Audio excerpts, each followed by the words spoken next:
Consecuencias.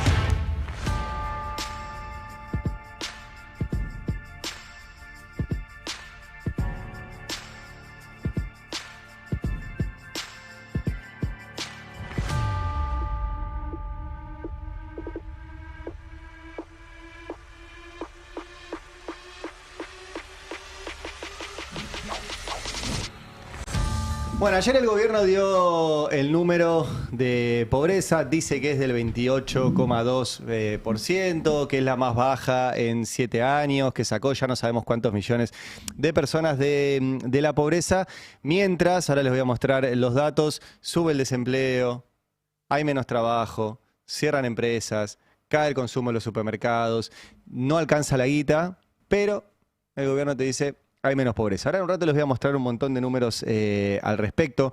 Por el otro lado, es el chiste del momento. Si sacaron gente de la pobreza fue a la familia Adorni, porque cada día le aparece una nueva, ¿sí? Que un departamento en Caballito, que una casa en un country, que un viaje de $10.000 a Punta del Este, de un tipo que tiene uno de los grandes problemas que tiene este gobierno: tiene demasiado archivo. Tiene demasiado archivo. Y hay mucho meme y hay mucho archivo. De un tipo diciendo: me fui a quejar a una empresa porque me llegó un paquete de salchicha vencido, ¿viste? Decís, está bien, es feo, pero sale 2 mangos. Entonces, ese era el nivel de Adorni, el nivel económico de Adorni cuando llegó al gobierno. Y en 2 años ya se compró, por lo menos a la vista, un depto de 200 metros cuadrados en Caballito y una casa en un country. No te cierra el blanco, Manuel. Pero bueno, veremos si el gobierno lo sostiene o lo suelta. Y en el medio, una guerra que arranco todos los días por esto porque la verdad que el planeta está en una situación muy complicada, con corte de suministros de cosas importantes como la nafta, como el gas, como los fertilizantes. Y acá parece que estamos un poquito alejados, no tanto porque una de las razones por las cuales aumenta la nafta es por esta crisis global que hay a partir del ataque de Estados Unidos e Israel a Irán. Y una guerra que además somos lamentablemente el único país del planeta que dice que se quiere sumar. Y todos los días hace algo en ese camino. Una guerra que arrancó, hay que acordarse de esto, porque con este arranque debería haber terminado al instante, que fue el bombardeo de una escuela donde mataron a más de 170 personas, la enorme mayoría niñitas. Y en el medio de toda esta situación en la cual tenemos un año con Mundial, que ayer jugó la selección, que ayer hubo clasificación para el Mundial, y obviamente el fútbol es un momento hermoso y que a todos nos convoca, la selección de Irán, del país bombardeado, salió a la cancha con las fotos de las nenitas. Miren lo que es esta imagen. O sea, estos tipos que están representando a su país salieron a jugar con las fotos de las nenitas asesinadas por un bombardeo, por un doble bombardeo, a propósito de una escuela. Salieron el otro día también con las mochilas, no con las mochilas de las nenas, sino simbólicamente con mochilas de niñas. ¿Sí? Eso está pasando. Yo vuelvo a decir otra vez, no es estar del lado de Irán, ni del lado de Israel, ni del lado de Estados Unidos. Es no a la guerra. Es no a la guerra. Porque no solo es una guerra en la cual no tenemos nada que ver, sino que al final es todo por guita. Es todo por guita.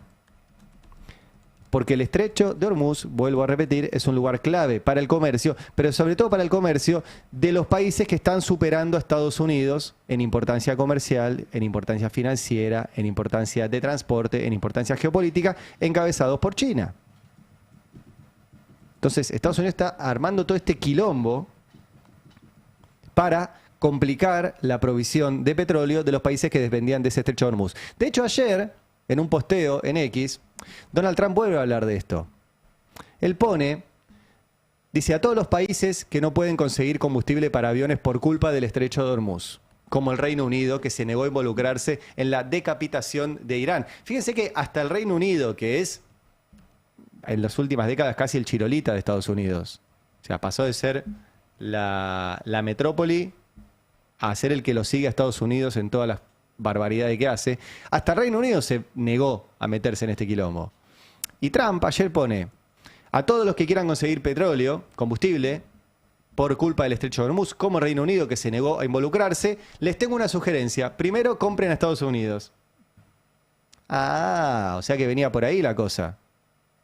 Primero, compren a Estados Unidos, tenemos de sobra. Y segundo, ármense de valor, vayan al estrecho y tomen el petróleo. Tendrán que aprender a defenderse. Estados Unidos ya no estará ahí para ayudarlos, al igual que ustedes no estuvieron ahí para nosotros. O sea, los tipos hacen, arman una guerra, complican a todo el planeta. El estrecho de Hormuz, que funcionaba perfecto y sin peajes, ahora no funciona perfecto y funciona con peajes después de que ellos se metieron. Y ahora dicen, bueno, cómprennos a nosotros la nafta. El estrecho de Hormuz empezó a funcionar un poco más. De hecho, está la imagen que estamos viendo. ¿Se acuerdan que en los primeros días de la guerra veíamos que en ese estrecho de Hormuz se había frenado el tránsito? Bueno, ahora de a poquito se empiezan a mover algunos barcos e Irán los deja pasar, depende de la nacionalidad que tengan.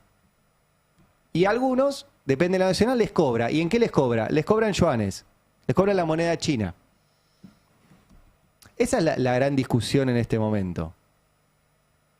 Entre otras tantas cosas, una de las cosas que desarrolló China en los últimos años es el yuan digital, con el cual ya está comerciando con toda la región asiática y que tiene, a diferencia del sistema SWIFT, que es el sistema que maneja Estados Unidos, que es barato y rápido. El sistema SWIFT es caro y lento. Lo que el sistema estadounidense te hace en 3 días, el sistema chino te lo hace en 5 segundos. Y encima sin comisiones. Entonces, eso es la discusión en el mundo. Claro, en el medio vos me decís, ¿se llevaron puesto una escuela con 170 pibas? Sí. Cuando están discutiendo quién maneja la economía global. Y medio que es una discusión perdida, no la va a manejar Estados Unidos. En todo caso hay que discutir cómo la va a manejar China y cómo nos vamos a relacionar con China en ese instante. Ayer les mostraba, ¿se acuerdan? Unas declaraciones de Marco Rubio, el secretario de Estado norteamericano, diciendo, bueno, todos nuestros objetivos ya los cumplimos, ya destrozamos las Fuerzas Armadas iraníes, ya no pueden hacer armas nucleares, y ayer Trump dijo, ahora en 2-3 semanas ya me vuelvo, ya está, nuestro objetivo está cumplido, ya no tengo nada que negociar con Irán, después de que hace una semana está diciendo que quería negociar con Irán, y que estamos de hecho en el periodo de 10 días que dio Estados Unidos para negociar con Irán. Bueno, ayer ahora dijo que no quiere negociar con Irán. Bueno, ayer contestó la embajada de Irán en Reino Unido. ¿Sí? Y dijo respecto de lo que les dijo Marco Rubio, lo anotamos. Dice, aquellos cuya identidad iraní es dudosa y que, con adulación infantil e ignorancia deliberada, acogieron con beneplácito el ataque de Trump contra Irán, deben rendir cuentas. No hay ayuda para la clase de gente Epstein. Así contesta Irán hacia afuera, ¿no? Estas son las embajadas de Irán en el mundo. Dice, la destrucción de las fábricas de Irán, que es lo que dice Trump que va a hacer en estos días, será respondida con la destrucción de los activos estadounidenses en la región. Y vuelve Irán a decirle, no podés destruir el poderío misilístico ni la armada de Irán. Reunite, le dicen a Marco Rubio, con el capitán del USS Gerald Ford, él te lo va a decir. Eso es un portaaviones atacado por Irán y que se tuvo que retirar de la zona de guerra. Entonces, esta es la situación que es re picante. Después, ahora volvemos a la agenda nuestra, que también es re picante, pero muestro esto porque los países del mundo se están corriendo de esta situación. Ayer Italia, que está gobernado por la ultraderecha, por una persona con la cual Milei se identifica como Giorgia Meloni, le denegó el permiso a los aviones estadounidenses para aterrizar en la base aérea que tienen en Sicilia, antes, como puente aéreo, antes de volar a Oriente Medio. ¿Y por qué Italia? Pues Italia está del lado de Irán, no está del lado de Irán. Ahora, no quiere meterse en un quilombo en el cual no tiene nada que ver. Como no se quiere meter Reino Unido, como no se quiere meter España. E incluso lo que está pasando, publicó el Financial Times ayer, que es un diario muy importante de las finanzas estadounidenses, los bancos centrales de los países están sacando sus tenencias en bonos del Tesoro de la Reserva de Estados Unidos. Es el nivel más bajo desde el 2012, publicó ayer el Financial Times. ¿Por qué se van de ahí? ¿Por qué se van? Se está quedando absolutamente solo y aislado Estados Unidos.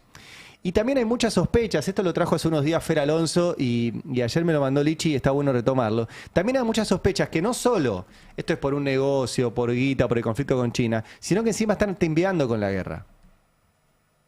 Que cuando se mueve muy fuerte las acciones y los bonos y el petróleo, hay gente con información interna del gobierno de Trump que sabe cuándo Trump va a hablar y opera en la bolsa en función de las declaraciones de Trump que hacen subir y bajar los valores de las cosas que ellos compran.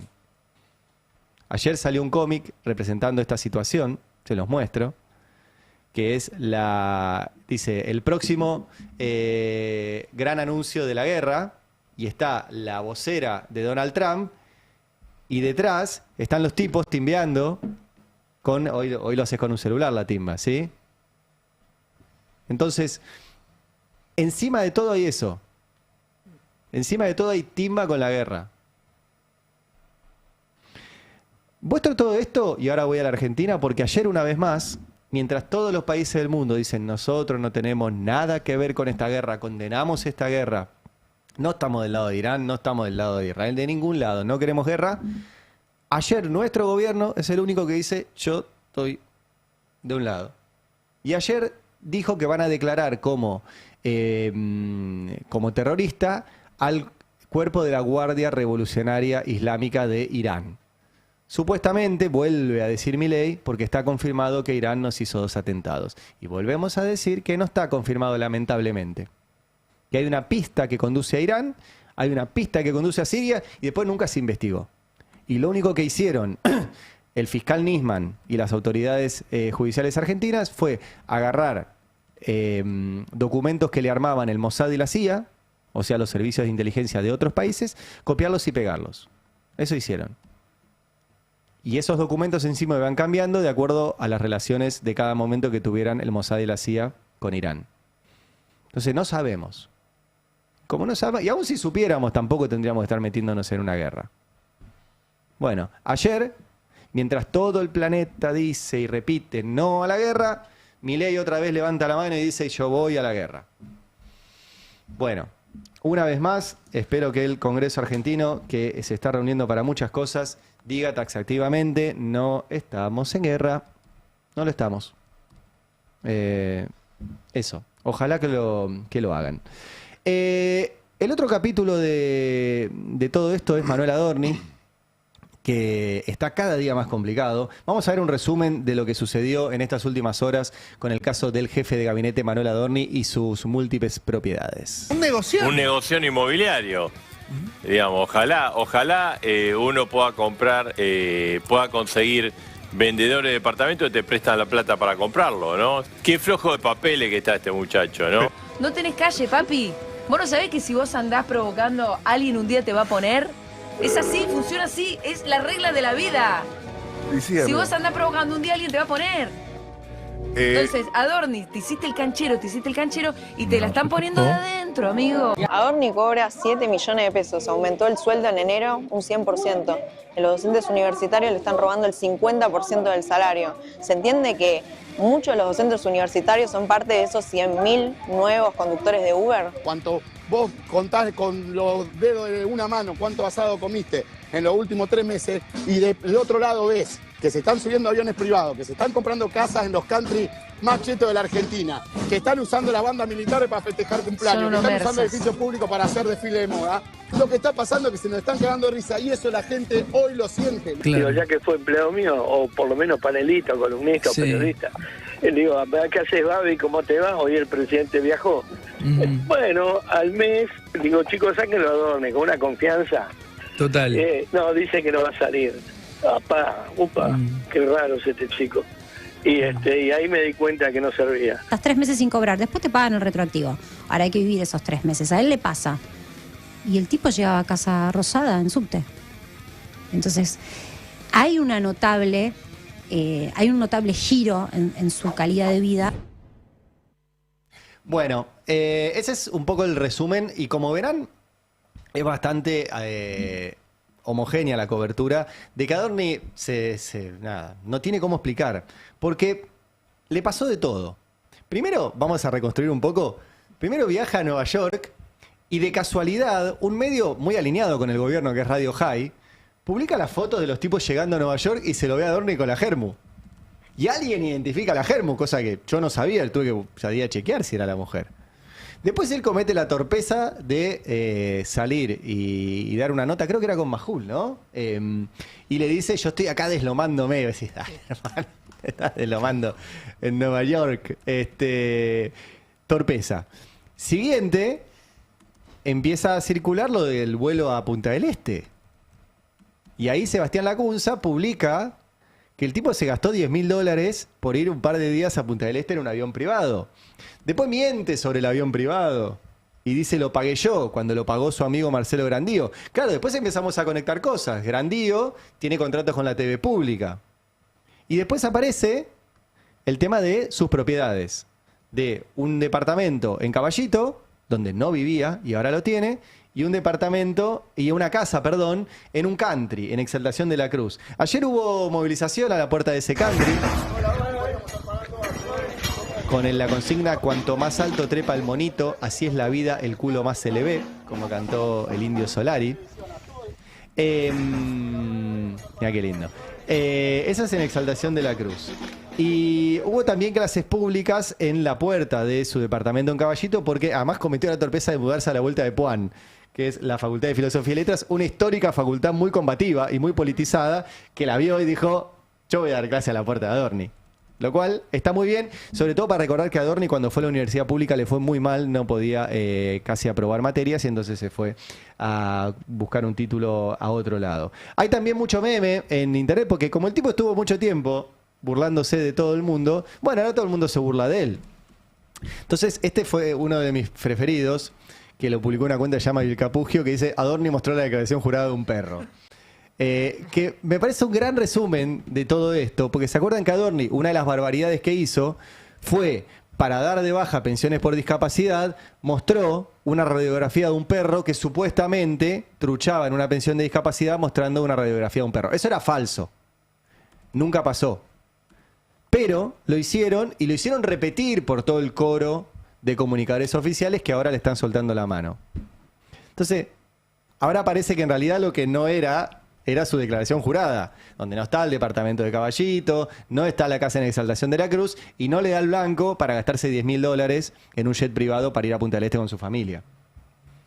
Entonces, el resumen de mostrar la declaración jurada de un perro me parece maravilloso.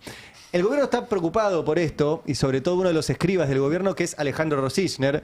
Su padre, León Rosichner, dijo que él no tenía la culpa de que su hijo hubiera salido así, lamentablemente, que es uno de los tipos que se reúne los domingos con Milei en la Quinta de Olivos. Antes se reunía con Macri, era el que le escribía los libros a Macri. Y que ayer salió a decir, no, mírenlo, viste, es como la pistola desnuda, no hay nada que ver. Bueno, salió a decir, no miren los medios, ¿no? Y en un momento tuitea esto, que es maravilloso. Esto lo pone ayer Alejandro Rosichner. Dice, creo que es evidente que la corrupción está en los medios y no en Adorni. ¿Qué? Lo cual es espectacular porque... Creo. Creo. A mí me gustan estas cosas porque a mí me hacen... El periodismo es relacionar cosas que son públicas. Todas esas cosas, el secreto, eso no hay mucho. Entonces a mí me hizo acordar de que Rosichner es uno de los que va los domingos a Olivos. Entonces, para mí la corrupción estaba en Olivos, no en los medios. Porque hay un domingo, que les muestro la planilla, donde está Rosichner en Olivos, ahí lo ven, Alejandro Rosichner, y los marqué en amarillo están Mauricio Novelli, el de Libra, y está Diego Españolo, el de la Agencia Nacional de Discapacidad, que cobraban sobreprecios de casi el 2000% por medicamentos. Y después la guita volvía y según los audios de Españolo iba para Karina. Esto pasó el 10 de noviembre del 2024. O sea, hubo un domingo que estuvieron Milei, Rosichner, Demián Reidel, que también tuvo que salir del gobierno por un caso de corrupción por un contrato inflado para la basura en Nucleoeléctrica Argentina. Y estaban los dos casos que tienen complicados a Milei, el del caso Libra y el del caso de la Agencia Nacional de Discapacidad. Parece que la corrupción estaba en Olivos. El 11 salieron el 11, el 10 de noviembre. Está dos veces porque después está el registro de salida. Llegaron 6 y pico de la tarde y se fueron casi a la 1 de la mañana. Recién que charlábamos con Emi de las reuniones de amigos que duran poco, bueno, estas no. Estas duran bastante. Se fue casi a las 7 de la tarde hasta la 1 de la mañana. Lindo domingo en Olivos. Estaba también Claudio Zucovicki, un hombre muy importante de la bolsa en la Argentina, el presidente de Bima. Estaba el profe Juan Carlos de Pablo, amigo presidencial, y estaba Miguel Bogiano, otro de los amigos presidenciales, y Elías Candín, que es otro de los... No, Elías Candín fue al día siguiente. Eso ya está ahí. En otro día. Bueno, yo creo que la corrupción estaba ese día en Olivos. Ahora, también está el dato, que no es menos interesante, volviendo a Adorni, de que Adorni no solo no puede explicar ni el viaje a Punta del Este, ni la casa, ni el departamento en Caballito, ni la casa en Exaltación de la Cruz, sino que ahora va a tener que explicar por qué su escribana fue 7 veces a la Casa Rosada. Que es maravilloso. Este es un dato que lo publicaron ayer Ariel Sack y Sebastián Iñurrieta, cada uno en su medio. Ariel Sack en C5 y Sebastián Iñurrieta, si no lo recuerdo mal, en la letra P. Letra P. Bien. Datazo. Porque si alguna vez tuvieron que tratar con un escribano, saben que son difíciles y son caros. Que tu escribano vaya 7 veces a tu oficina y no vos ir a la del escribano, debe salir una moneda también. Yo estoy sospechando que tiene por lo menos 7 propiedades. Claro, porque fue 7 veces. Claro, que no te al escribano vas a firmar nada más. ¿Por qué fue 7 veces la escribana, que además tiene un nombre, Adriana Nechenko, algo así? ¿Cómo es que se llama? No será el escribano de la Nación, ¿no? No, sabés que no, pero Adriana Nechevenko, 7 veces fue a la Rosada a reunirse con Adorni. Bueno, va a ir a declarar la escribana, a explicar por qué cuernos iba ahí, y va a estar muy complicado Manuel Adorni. El otro tema importante judicial, algo dijimos ya hace un rato, quiero simplemente mencionarlo. Ayer hubo 2 fallos importantes en el Poder Judicial. Uno que tiene que ver con el financiamiento universitario, que el gobierno no cumple y le dicen que lo cumpla. Otro que tiene que ver con el protocolo antiprotestas de Patricia Bullrich, que el gobierno sí cumple, cuando quiere. Y en el caso del financiamiento universitario le dijeron al gobierno cumplir la ley, y en el caso del protocolo antiprotestas le dijeron es válido. Con lo cual el gobierno salió a festejar esto y es preocupante. Cuento esto porque hay en este momento una negociación muy fuerte por los cargos judiciales. Es cierto que cerca de 1/3 de los cargos en el Poder Judicial están vacantes. Hace mucho y es grave y tienen que completarse. El problema es que lo va a completar Javier Milei con Juan Bautista Máquez como ministro de Justicia, que era un tipo que se dedicó durante el gobierno de Mauricio Macri a armar causas judiciales, que después intentó encubrir un viaje invitado por el grupo Clarín al Lago Escondido armando facturitas truchas, y que ahora es ministro de Justicia. Lo cual es una barbaridad. Y cuando ves el mapa de los cargos judiciales que quieren llenar, empezás a ver cómo es el toma y daca de favores. Por ejemplo, que quieren nombrar al hijo del presidente de la Corte Suprema como juez. Y bueno, eso es un favor, obvio. Te digo más, el presidente de la Corte Suprema, que estuvo a cargo del concurso en el cual participó su hijo para ser juez, porque es el presidente del Consejo de la Magistratura también, de forma ilegal. De forma ilegal. La ley actual dice que el presidente de la Corte no es el presidente del Consejo de la Magistratura. Él dijo, soy yo, tomó por asalto el lugar donde se hacen los concursos de jueces, su hijo concursó para juez y ahora el gobierno manda el pliego de su hijo para que sea juez. Emilio Rosati se llama para un tribunal federal en la provincia de Santa Fe. También mandó, lo contaba hace un rato María Caferata, mandaron el pliego de Ana María Cristina Juan, que a ustedes no les sonará, pero sí les sonará su marido, que es Marcelo Martínez de Giorgi. Marcelo Martínez de Giorgi es el juez que tiene el caso Libra. Entonces, Ana María Juan hace mucho tiempo que su nombre da vueltas para ser jueza en el Juzgado Federal de Burlingame, que está vacante. Hace mucho. Y también Martínez de Giorgi tenía causas que le interesaban a los anteriores gobiernos y siempre estaba el toma y daca para ver si le nombran a la esposa como jueza federal también. Y tienen 2 sueldos de juez federal, lo cual va a abonar mucho a que salgan de la pobreza. Pero ahora justo con el caso Libra, justo a la mujer del juez, suena raro. Después está, lo decía María también, María Julia Sosa, ¿sí? Que es secretaria del juez Julián Ercolini, que es uno de los que viajó junto con Máquez al Lago Escondido. Es todo hermoso, o sea, es la justicia al Lago Escondido. Bueno, otra que va para jueza en un tribunal de La Plata. Pero también está lo del papá del ministro de Justicia. Porque el papá del ministro de Justicia fue designado a dedo por Mauricio Macri en la Cámara de Casación, que es la que revisa las causas penales de todo el país. Fue puesto a dedo ahí por Macri. Él no concursó para ese cargo. Papá Máiquez, que también viajó al lado escondido con Ercolini y con su hijito Juan Bautista. Y lo primero que hizo Juan Bautista Máiquez es mandar el pliego de su papá para que se quede 5 años más en un lugar que fue designado a dedo.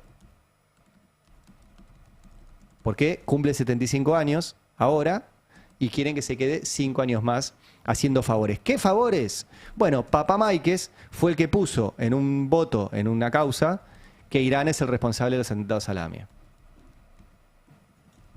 Él lo puso, el papá del ministro de Justicia.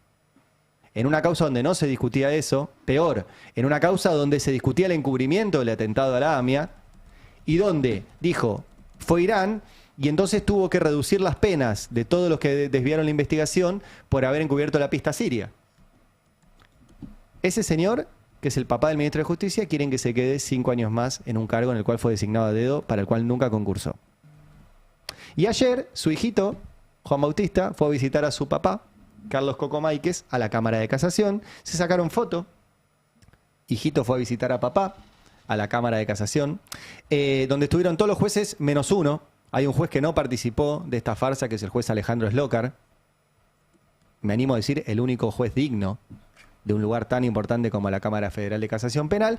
En la foto tenés a el juez Gustavo Hornos, que se juntaba con Macri en la Casa Rosada de Olivos mientras armaban las causas que le interesaban a Macri y que diseñaba Máiquez, ahora ministro de Justicia. Al lado a Mariano Borinsky, el juez que jugaba al pádel con Macri en la Quinta de Olivos y que llevaba adelante las causas, que diseñaba Máiquez, que trabajaba con Macri y ahora trabaja con Milei.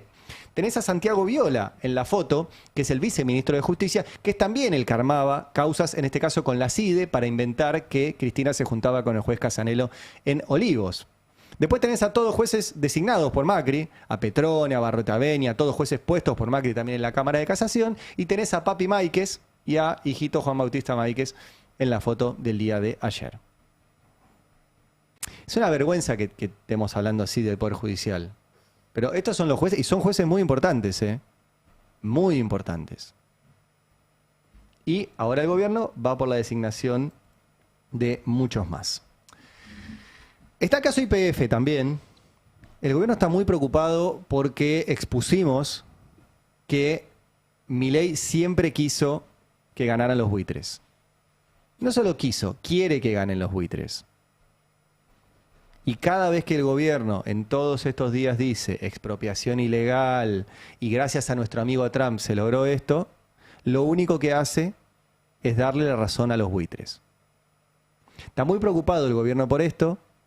Lanzó toda una operación para decir que no hubo ninguna negociación, que Caputo, es más, se negó a recibir al fondo buitre Burford. Mirá, Milei lo contó. Burford vino con una carpeta, ofreció cobrar a través de un bono, y Milei fue y se lo contó a Majul en vivo. Entonces, la negociación existió. Inventen lo que quieran, pero las reuniones estuvieron. Gerardo Mato recibió a los enviados de Milei en Estados Unidos. Gerardo Mato visitó por lo menos la Casa Rosada una vez. No sabemos si efectivamente Caputo rechazó recibirlo del Ministerio de Economía, porque se niegan a mostrarnos los ingresos al Ministerio de Economía. Nosotros los pedimos. Y nos dieron los de la Rosada, nos dieron los de Olivos y no nos dieron los del Ministerio de Economía. ¿Por qué? Caputo nos dijo que entra mucha gente. Entonces no nos los puede dar. Ah, mirá vos. Entonces no lo sabemos. Lo que sí sabemos es que la negociación existió. Y que este no era el fallo que quería Milei. Tengo el documento para mostrarles que Caputo nos lo negó. Se los muestro simplemente para que sepan, se lee muy chiquito. Pero esta es la respuesta al pedido de acceso a la información que hice yo. Y que Caputo nos contestó y dijo, no te doy los accesos porque entra demasiada gente. Bueno, ¿qué gente entrará al Ministerio de Economía?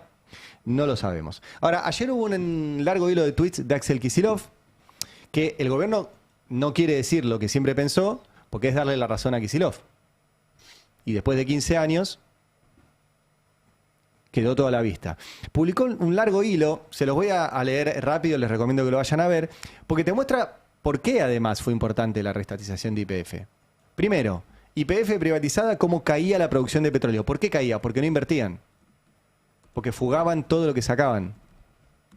Se redujo entre el 97, que la privatizó Menem, y el 2011, un 50% la producción de petróleo. Por eso teníamos una crisis energética, porque el país efectivamente crecía, porque efectivamente había menos pobres, porque en el 2011 fue el año récord de venta de autos, y teníamos una crisis energética porque no teníamos nafta. Porque la YPF privatizada se fugaba la inversión. Poner el siguiente. Esta es la producción de gas también. ¿Sí? Cómo aumentó hasta el 2004 muy poquito, sobre todo 2003-2004, y después decreció también entre 2004 y 2011 un 43%. ¿Por qué? Porque no invertían ni en petróleo ni en gas. Siguiente. Las reservas. Como no invertían y no buscaban, se comieron las reservas. ¿Y cuánto cayeron las reservas? Un 50%. Las reservas de petróleo de YPF. O sea, este era el contexto de la expropiación. Un contexto económico. Además de que siempre YPF tendría que haber sido del Estado. Pero había un tema muy grave que era una crisis energética generada por la YPF privatizada. Siguiente. Reservas de gas. También, caída del 55% en las reservas de gas. ¿Se dan cuenta, no? O sea, no invertían, no producían, caían las reservas. Todo esto con la YPF privatizada. Esto es lo que quiere Milei. Seguí. Y importación de combustible. Entonces, ahí no te cierra la balanza. Y vos tenés que importar combustible cuando producís, cuando el país anda. Porque ahí te dicen, no, porque esto era una mala praxis. No, no. La crisis que tuvo el gobierno de Cristina fue una crisis de crecimiento. Cuando vos creces y sobre todo tu industria crece, empieza a demandar más dólares. Bueno, cuando demanda más de lo que produce, tenés una crisis. Y si encima para producir necesitabas gas y petróleo y no lo tenés que traerlo de afuera, eso te hace gastar más dólares. Eso era lo que pasaba. Tendría que haberse... Yo creo que lo único criticable al kirchnerismo es que no lo hizo antes. Pero bueno, te tienen que dar las condiciones. Cristina lo hizo después de sacar el 54%. Te tienen que dar las condiciones políticas. Y por eso digo, la crítica que no lo hizo antes no es una crítica efectiva. Hubiera sido muchísimo mejor para el país, primero que YPF nunca se hubiera privatizado y segundo que se hubiera reestatizado mucho antes. Bueno, se reestatizó cuando se pudo, cuando daban los números, cuando dio la correlación de fuerzas, cuando le interpretó Cristina que podía hacerlo. Menos mal que lo hizo. Porque a partir de ahí la cosa se revirtió. Ahora, no se revierte en un día una crisis energética. Si estás 10 años sin producir, sin explorar, sin invertir, no es que la reestatizás y al día siguiente la cosa levanta. No, no, lleva un tiempo que lo aprovecharon después los gobiernos que vinieron, que le deberían agradecer. Mirá lo que pasa después con la YPF reestatizada. Seguí el hilo de que publicó ayer Kicillof, la placa 25. Esto es, esta es la pérdida del abastecimiento todavía privatizada. Poné la 25. Ahí está. A partir del 2011, vuelve a repuntar la producción de petróleo. Automáticamente. Ahora, producir es mucho más lento que dejar de producir. Aún así, levantó la producción de la YPF manejada, controlada por el Estado. ¿Qué pasó con la producción de gas? También repuntó un 25% hasta el 2015. Después siguió, Esto es lo que mostró Kicillof fue durante el gobierno de Cristina y él como ministro. ¿Volvió? ¿Qué pasó con las inversiones? 100% las inversiones, que era lo que se fugaban Repsol y los Eskenazi. ¿Qué pasó con la producción de petróleo? Ah, ya está, producción de petróleo. Ahí está, mirá. Esto es todos los gobiernos. Desde que se recupera YPF. Subió con el gobierno kirchnerista, bajó durante la gestión de Macri, subió de vuelta con el gobierno de Alberto y ahora la mantiene el gobierno de Milei. Esa es la de petróleo. Y la de gas, que es la siguiente, el mismo esquema. Bajó hasta cuando era privada, subió cuando se recuperó, bajó con Macri, subió de vuelta, aún con pandemia, y ahora Milei la mantiene e incluso bajó un poquito. sea, por todos lados cerraba la expropiación, que Milei dice que es ilegal, que fue un error de Kicillof, que nos iba a costar carísimo y que ahora tuvo que hacer un contorsionismo en el aire para explicar que él siempre quiso que esto sucediera. Nunca quiso que sucediera. Nunca jamás. Y el otro contorsionismo es la pobreza dibujada. Ayer salió el número de pobreza del INDEC, que da 28% de pobres y además que bajó la pobreza. Es realmente insólito que el gobierno lo diga, porque es lo que vivimos todos los días, pero también lo notable son dos cosas. Primero, ¿cómo hicieron? Lo explicó hace un rato Fer Alonso muy en detalle, que es que cambiaron la forma de preguntar. Que vos decís, ¿está bien cambiar la forma de preguntar? Bueno, sí, está bueno, podés preguntar, podés saber más. Ahora, si cambiás la forma de preguntar y no lo empalmás con la forma que preguntabas antes, no hay forma de comparar. Vos tenés que preguntar lo mismo y tener el dato de la misma pregunta. Si preguntás una cosa acá y una cosa acá, no podés mostrarlo en el mismo gráfico. No empalma. Pero además, este dato que según el gobierno hace bajar la pobreza porque sobreestiman los ingresos en función de una canasta que no existe más, contrasta con los propios datos que tiene el INDEC, donde pregunta bien. Voy a empezar a mostrar algunos números. La morosidad, que es algo que venimos hablando, se triplicó en todo el país. O sea, ¿cómo es que hay menos pobres, pero la gente deja de pagar su tarjeta de crédito? Deja de pagar su crédito. O sea, antes no pasaba. ¿Por qué se triplicó la morosidad de las familias si son menos pobres? No cierra. Poné la morosidad, hay otro gráfico. Esta es la curva de cómo sube, ¿sí? De los créditos personales, de los créditos, incluso los créditos hipotecarios sube, que en general no deja de pagarlo porque el banco se puede quedar con tu casa. Cómo sube la deuda de la tarjeta de crédito, ni hablar con la fintech. Y ni hablar con las empresas cuando compras un lavarropas o que hoy te da la financiación el propio local. Eso está arriba del 50%. ¿Cómo es que hay menos pobres si dejamos de pagar nuestras deudas? Los salarios que caen, siguen cayendo. ¿Sí? ¿Cómo es que hay menos pobres si el salario cae? ¿Cómo te da? Esto es todo dato de INDEC, ¿eh? Todo dato de INDEC. Supermercados, que encima, recién lo contaba Fer, ayer se reunió Caputo con los dueños de los supermercados. Bueno, los supermercados cayeron un 11% las ventas en todo el país. En 23 de las 24 jurisdicciones cayó la venta. ¿Saben cuál es la única que no cayó? Neuquén, por vaca muerta. Porque los petroleros que laburan ahí tienen con qué ir al supermercado. En todo el resto del país cayó la venta en los supermercados. Entonces, ¿cómo es? ¿Hay menos pobres y cae la venta en los supermercados? ¿Cómo te cierra ese número? Tenés también caída de empleo. Estos son solamente el empleo privado. Solamente privado, 200.000 trabajadores menos en el sector privado. El 3% del empleo privado del país destrozó Milei. ¿Cómo es que hay menos pobres? ¿Qué onda? O sea, ¿los que no tienen laburo dejan de ser pobres? ¿Cómo explican esto? Después subió el desempleo. ¿Quién dijo que subió el desempleo? El INDEC dijo que subió el desempleo.